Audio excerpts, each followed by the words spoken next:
Vamos con la parte tercera de ese tema. Los materiales que se utilizan en los puentes mixtos. El comportamiento de estos puentes está muy influenciado por las propiedades de los materiales que los componen, que en esencia son dos: acero y hormigón.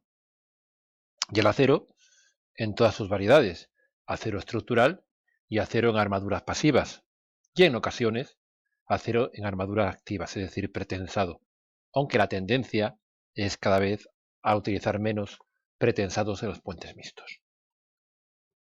El hormigón tiene densidades del orden de 25 kN/m³ y resistencias características entre 30 y 100 megapascales, y no resiste en la práctica tensiones de tracción. El acero tiene densidades 3 veces superiores, 77 kN/m³, y límites elásticos unas 10 veces superiores, entre 250 y 1880 megapascales. La primera cifra en el rango inferior, los aceros estructurales, las chapas, los perfiles, y en el rango superior los aceros de pretensado. Y esto es importante, muy sensible a los fenómenos de abolladura o pandeo cuando sus secciones o sus elementos se ven sometidos a compresiones. Es la combinación de una losa superior de hormigón sobre una viga o emparrillado de vigas metálicas inferior lo que le da eficacia a la sección mixta, puesto que aprovecha al mismo tiempo la resistencia a compresión del hormigón y las altas capacidades del acero a tracción. Comenzamos con el hormigón de la losa. La resistencia característica del hormigón de proyecto se le llama FCK al valor que se adopta en el proyecto como resistencia a compresión del hormigón, como valor característico, como base de los cálculos. Habitualmente, en puentes mixtos, oscila entre 30 y 50 megapascales. Las características del hormigón son las que especifica la norma HE, que es la Instrucción de Hormigón Estructural Española, o la normativa europea equivalente. Por su parte, la resistencia a tracción del hormigón se desprecia habitualmente en los cálculos. Sin embargo, en algunas circunstancias, como por ejemplo en el análisis a fisuración, debe usarse una estimación de la misma. La resistencia a tracción del hormigón es aproximadamente el 10% de su resistencia a compresión, como número gordo, aunque para una estimación más exacta pueden aplicarse las fórmulas que vienen en la HE y que están aquí en la imagen, diferenciando entre hormigones de menos o de más de 50 megapascales de resistencia característica a compresión. Esta es la resistencia media. La característica se obtiene como el 70% de la resistencia media. Y la resistencia media flexiotracción pues tiene esta expresión también según la norma IH. En este gráfico se expresa la curva tensión-deformación del hormigón, donde vemos que para hormigones por debajo de 50 megapascales, es decir, hormigones que no sean de alta resistencia, la deformación de rotura, la deformación a la que rompe el hormigón, es del orden del 3,5 por 1000. Con un límite de proporcionalidad, bueno, mal llamado límite de elasticidad, del orden del 1 al 1,5 por 1000 en función de la resistencia característica. Se ve que para hormigones que tengan resistencias características mayores de 50 megapascales, la deformación última cada vez es más pequeña. Es decir, son hormigones menos dúctiles, hormigones más frágiles. Para cargas instantáneas, la RPX recomienda la siguiente expresión del módulo de deformación.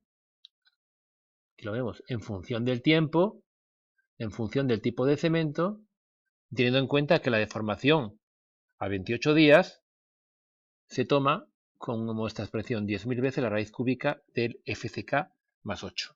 Todo ello en megapascales, es decir, newton milímetro cuadrado. Cuando hay cargas diferidas, el valor del módulo de deformación aparente o efectivo es menor que lo obtenido en estas expresiones que acabamos de comentar, por efecto de la fluencia. Es una deformación reológica que hace que bajo carga de compresión el hormigón se vaya cortando. Dicho de otra manera, de manera efectista, es como decir que el módulo de deformación, el módulo de asfixia al hormigón, va disminuyendo con el tiempo. Es por esa razón por la que en los cálculos en los que se tienen en cuenta las cargas diferidas, se trabaja con un módulo de deformación efectivo, que se obtiene como el cociente entre el módulo de deformación instantáneo y 1 más un coeficiente de fluencia que varía entre 1 para losas prefabricadas y 1,5 para losas hormigonadas in situ. Asumir un valor de 0,4 veces el módulo instantáneo nos da una razonable estimación en la mayoría de las circunstancias. A su vez, el módulo de deformación es un dato básico para determinar la distribución de esfuerzos entre la parte metálica y la parte de hormigón de un puente mixto, es decir, para homogeneizar la sección. Lo veremos en temas posteriores. Cuando el hormigón se hidrata y endurece, experimenta el fenómeno de la retracción. La retracción equivale a un acortamiento en el tiempo, creciente y asintótico, como vemos en esta gráfica, que puede causar fisuraciones excesivas en el hormigón por la coacción que para su libre desplazamiento impone la estructura de acero, a la que está cosida, impernada, conectada. Se requiere entonces una cuantía mínima de armadura para controlar esas tracciones de retracción, que aproximadamente se toma como un 3,5 por 1000 del área de la losa de hormigón, y que se reparte aproximadamente igual entre la cara superior y la cara inferior de la losa. El valor final de la deformación por retracción a 100 años, que es la vida útil de un puente, está entre un 1,5 por 1000 o un 3,5 por 1000. Habitualmente se toma un valor medio de un 2,5 por 1000 aproximadamente. Y se puede calcular más exactamente con el artículo 39.7 de la norma HE. La retracción es importante en los puentes mixtos, ya que tiende a incrementar los esfuerzos de rasante en la interfase que hay entre el hormigón y el acero estructural. Otros valores que caracterizan al hormigón son su coeficiente de Poisson, 0,3, o su coeficiente de dilatación térmica, que es 10 por 10 a la menos 6 grados centígrados a la menos 1. En una losa de hormigón, como la que hay en los puentes mixtos, hay dos claves para su diseño o comprobación estructural. Por un lado, que trabaja globalmente en el dintel del puente como cabeza comprimida de la sección mixta. Y luego trabaja localmente para repartir las cargas locales de la carga permanente y el tráfico. Es decir, por un lado es cabeza de compresión en el sentido longitudinal y por otro lado es una losa normal y corriente en el sentido transversal. Es decir, como placa sobre la que gravitan directamente las cargas. En el primer caso, la resistencia última a compresión axial de la losa se toma simplificadamente y siguiendo la instrucción como 0,85 FCD por el área. 0,85 FCD viene a ser 0,57 de la resistencia característica, tomando un coeficiente de minoración del hormigón de 1,5. Multiplicando por el área de la sección de la losa nos quedaría que el axial último, que aguanta una losa, longitudinalmente es 0,57 veces su resistencia característica por el área de la losa. En el otro lado, en el lado transversal, la losa trabajando como una placa que transmite localmente a las almas de la estructura metálica, del cajón metálico de las WT, las cargas verticales. Entonces, el momento resistente último es el de una sección de hormigón armado de las que hemos visto en cursos inferiores. El momento resistente último se puede obtener simplificadamente un número gordo, asumiendo que falla la sección por el hormigón, M sub C, o que falla por la armadura, M sub S, según el esquema de esta figura, donde se está atribuyendo pues, unos brazos mecánicos determinados a la sección transversal. En el fallo por hormigón, M sub C, y asumiendo una serie de brazos mecánicos, como hemos dicho antes, obtenemos que el momento último resistente resultará al final 0,21 BD cuadrado FCK, haciendo B el ancho de la losa y D el canto de la losa. Y en el fallo por el acero, pues el momento último será 0,65 B, siendo B el ancho de la losa, por la armadura, por F sub K. Bien. Para obtener una deseable rotura dúctil, hay que asegurarse que el acero fluye antes que rompe el hormigón, es decir, que M sub C es superior a M sub S. Es decir, que está armada de manera coherente y dúctil. El hormigón también puede fallar por cortante, punzonamiento, por flexocompresión, lo que queda fuera del alcance de este tema introductorio. Bien. Hablamos ahora de los aceros. Aceros tenemos aceros estructurales, armaduras pasivas y armaduras activas, y también tenemos tornillería y por último los pernos conectores, de los que hemos hablado ya bastantes veces a lo largo de este tema, y que sirven para asegurar la integridad de la sección mixta, de la sección completa. Bien. En cuanto a los aceros estructurales, las chapas y los perfiles, en general, los aceros que se utilizan en el proyecto de puentes mixtos se consideran las características mecánicas que se incluyen en la EAE, la normativa metálica española, distinguiendo entre aceros no aleados, laminados al carbono, estos que están en el primer cuadro, y los aceros con resistencia mejorada a corrosión, también llamados aceros Corten, que tienen, bueno, pues el sufijo W y que se ven en este cuadro. Vemos que los aceros estructurales, los no aleados laminados en caliente, son de tres categorías: S235, S275 y S355. Ese número hace relación, lo vemos en el segundo cuadro, al límite elástico para unos espesores nominales menores de 40 milímetros. A su vez, existen 4 grados de acero, JR, J0 y J2, que dan combinadamente 10 tipos de acero. S235J0, por ejemplo, o S355J2, como otro ejemplo. Ahora explicaremos lo que es el grado, pero tiene que ver con la ductilidad, es decir, con la fragilidad del acero. Siendo, evidentemente, bueno, no sé tan evidente si no se cuenta, siendo mejores cuanto más abajo estén en la tabla. El K2 es mejor que el JR en relación a la ductilidad, aunque tienen el mismo límite elástico, como vemos en el segundo cuadro. Otra cosa curiosa es que, bueno, tiene su explicación, es que para mayores espesores los límites elásticos disminuyen, lo que tiene que ver con las técnicas y los problemas que pueden aparecer en la laminación de los aceros. Los aceros con resistencia mejorada a corrosión tienen un sufijo W, los vemos aquí. Vemos que en esta tabla no aparece el 275. Y aquí sus características mecánicas, que son idénticas a los aceros no aliados. Y aquí vemos la resiliencia. Bien, lo que es el grado o resiliencia, que es importante. Bien, la resiliencia se entiende muy bien con el gráfico que estoy señalando ahora con el cursor. Bien, la resiliencia tiene que ver con el ensayo de choque y con la probeta Charpy y ese ensayo a cierta temperatura.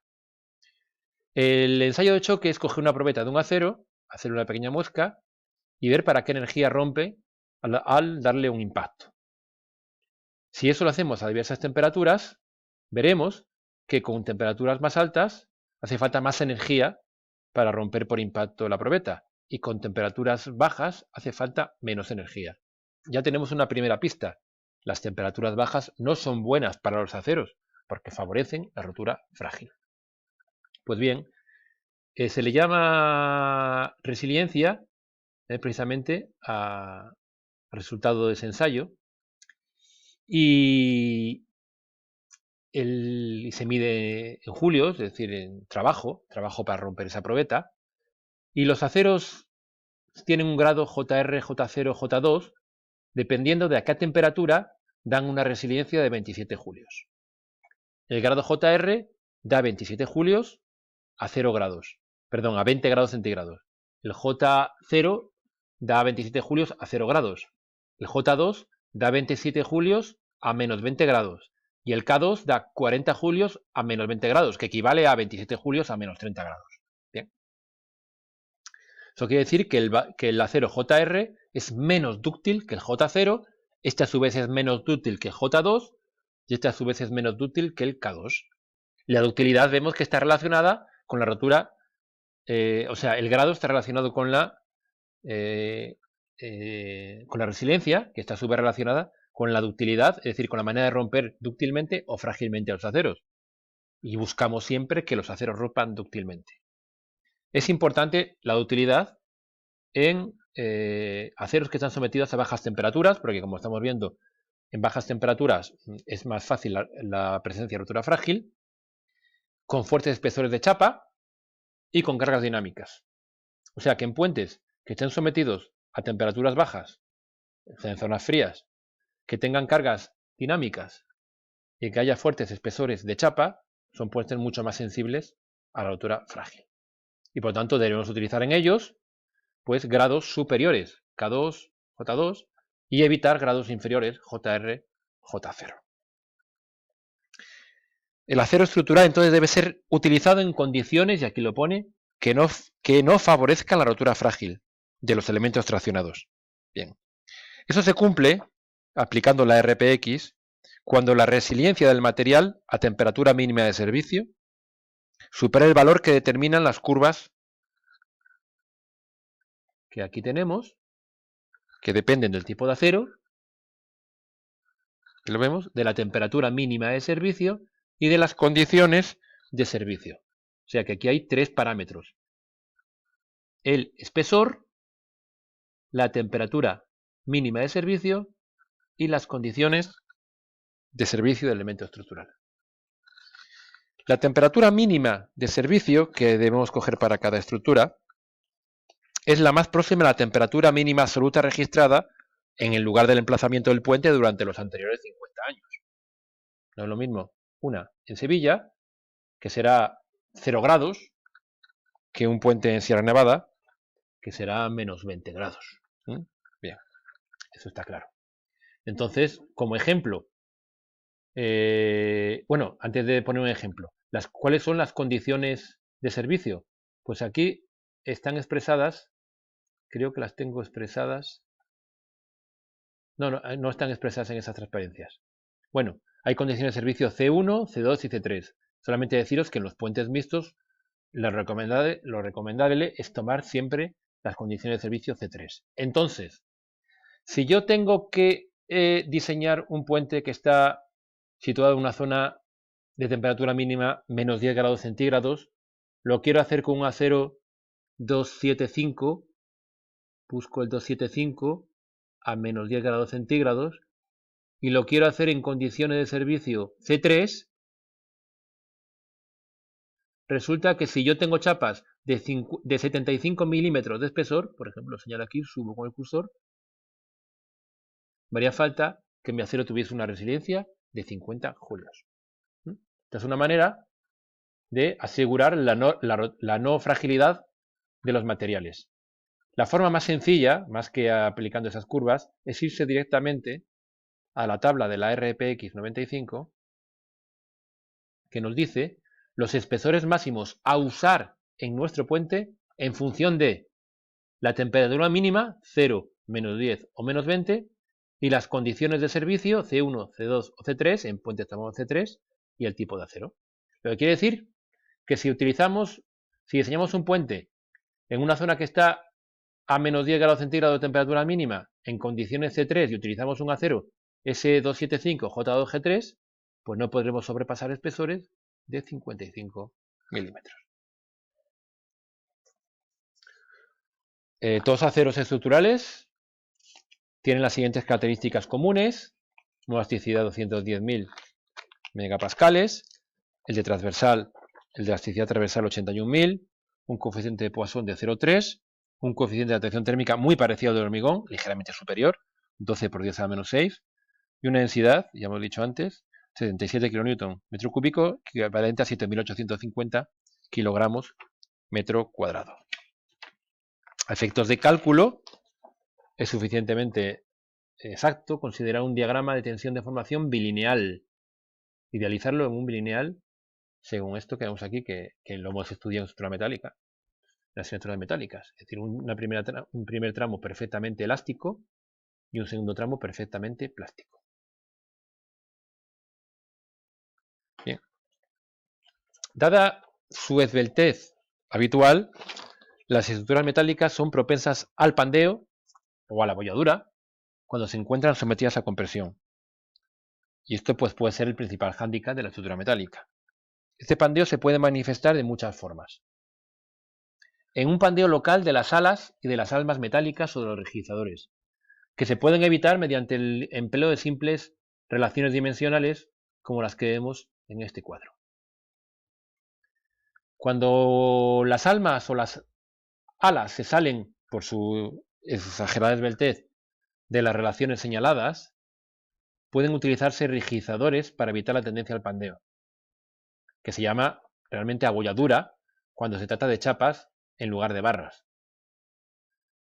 Y en las alas comprimidas de las vigas, en contacto con el hormigón, los propios conectores unidos al hormigón impiden que haya abolladura, ¿no? Sin más que procurar que haya un desplazamiento máximo entre los pernos.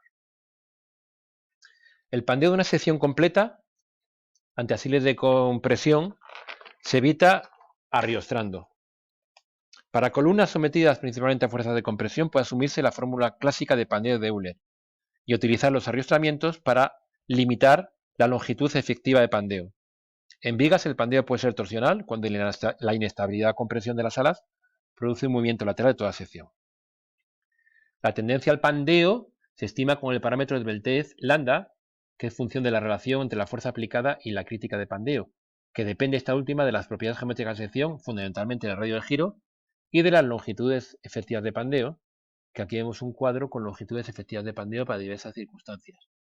Por ejemplo, una columna metálica empotrada en la base y libre en cabeza tiene una longitud de pandeo igual a 2 veces su longitud real.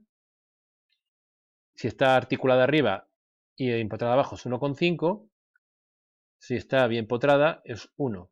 Y en las celosías, pues aquí vemos en función de si es un elemento diagonal o un elemento superior, del cordón superior, vemos aquí las longitudes efectivas de pandeo. El pandeo, hay que decirlo, que es susceptible de ocurrir sobre todo durante las fases constructivas, es decir, antes de que el hormigón haya endurecido, puesto que el hormigón endurecido pues constituye un elemento arriostrador pues muy potente. Cuando el hormigón todavía está pesando, es decir, está recién echado encima de la estructura metálica, y antes de que endurezca, ese es el momento crítico, el momento más peligroso, para que se nos produzcan inestabilidades. Dado que en la mayoría de las estructuras mixtas el acero constituye el elemento principal de las mismas, los problemas de diseño más comúnmente encontrados son la flexión, el cortante y los axiles. En un elemento metálico sujeto a un esfuerzo de tracción, la resistencia a tracción es el menor de los dos siguientes valores, según la normativa EAE, un valor que depende del límite elástico y utiliza la sección bruta, la sección metálica, y otro valor que depende de la tensión de rotura del acero y utiliza la sección neta, es decir, descontando los agujeros de los tornillos. Ahora, cuando llegamos a carga de compresión, la cosa se encrudece, puesto que existen fenómenos de abolladura en las secciones. El asilo último de una sección que sufre fenómenos de abolladura se puede calcular mediante el uso de una sección reducida eficaz, es decir, una sección virtual, que tenga en cuenta los efectos que puede tener la abolladura sobre la respuesta resistente de las chapas. Entonces se calcularía, pues, multiplicando esa sección reducida eficaz, que es una sección como virtual, por el límite elástico del acero y entre el coeficiente de seguridad, es decir, quedaría 0,95 de límite elástico, pero multiplicado por la sección reducida. En el tema de estado del límite último veremos cómo se calculan estas secciones reducidas. Son simples reglas geométricas. Cuando no sea el cálculo de una sección sometida a abolladura, sino que sea el cálculo de un elemento sometido a compresión, además de la abolladura local tendremos también el pandeo global del elemento. Y el asilo último se calcula teniendo en cuenta ese pandeo global, con un coeficiente de pandeo que vale menor o igual a 1. En las vigas sometidas a flexión, el momento último está dado por 0,95 veces límite elástico por el módulo resistente de la sección. En secciones compactas clase 1 y 2, según la norma EAE, es el módulo plástico.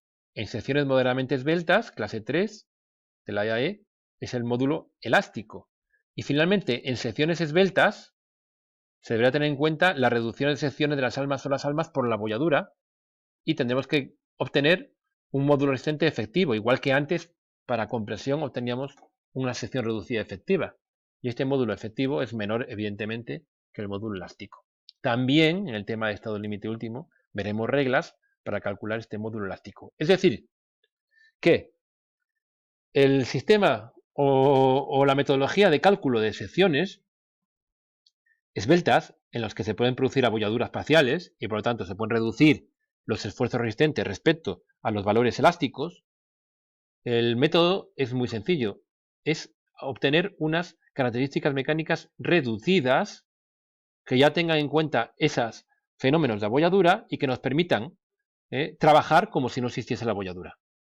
Y para obtener esas características mecánicas reducidas, hay una serie de normativas, unas reglas basadas en las formas geométricas de las secciones metálicas, que se verá en el tema correspondiente. En cuanto a la resistencia cortante de una sección viene expresada por la siguiente ecuación. Cortante último es igual a área del alma, D sería el canto del alma y T el espesor del alma, dividido entre el coeficiente de seguridad 1,05 y multiplicado por la tensión tangencial resistente del alma, que da al final 0,95 V/I dt. En almas compactas, donde la relación entre la altura y el espesor es menos de 55, se puede desarrollar toda capacidad resistente sin reducciones, y la tensión resistente será igual al límite elástico entre raíz de 3. ¿Os acordáis de von Mises? Pues es lo mismo. Pero cuando la esbeltez es superior a 55, en cuanto empezamos a tener almas muy altas y de poco espesor, esa tensión resistente empieza a disminuir por los efectos de la abolladura. Y aquí vemos que se precipita por encima de 100 o de 150, se precipita la caída de resistencia. Esto es una curva típica de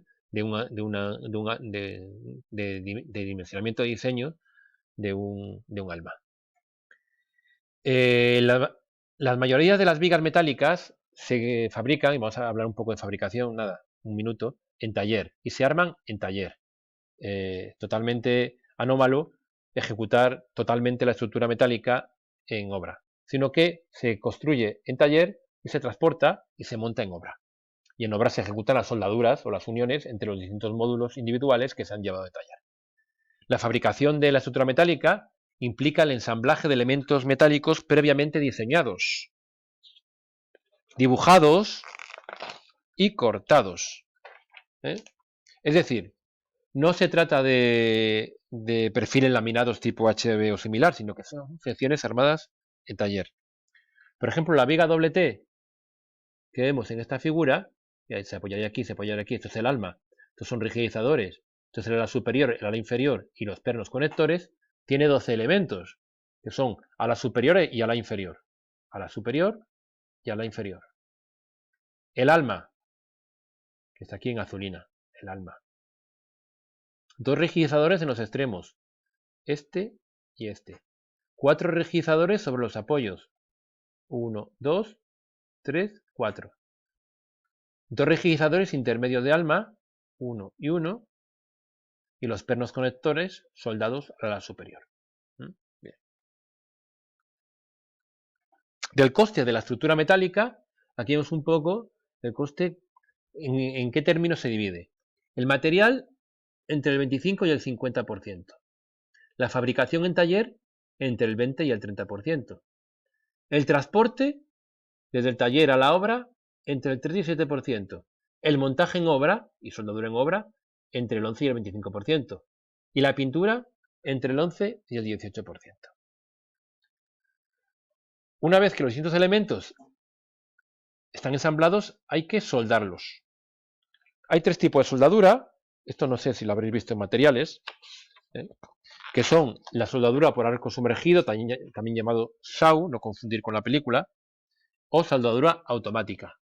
La soldadura de arco bajo gas protector, también llamado MAG, o soldadura semiautomática, Y finalmente la soldadura con electrodo revestido MAU, también llamada soldadura manual. Y las soldaduras pueden hacerse a tope, que no llevan cálculo, porque es como si la sección metálica tuviese continuidad perfecta, o en ángulo, que entonces sí llevan cálculo, porque la soldadura en ángulo, pues, hombre, no da continuidad total a la sección.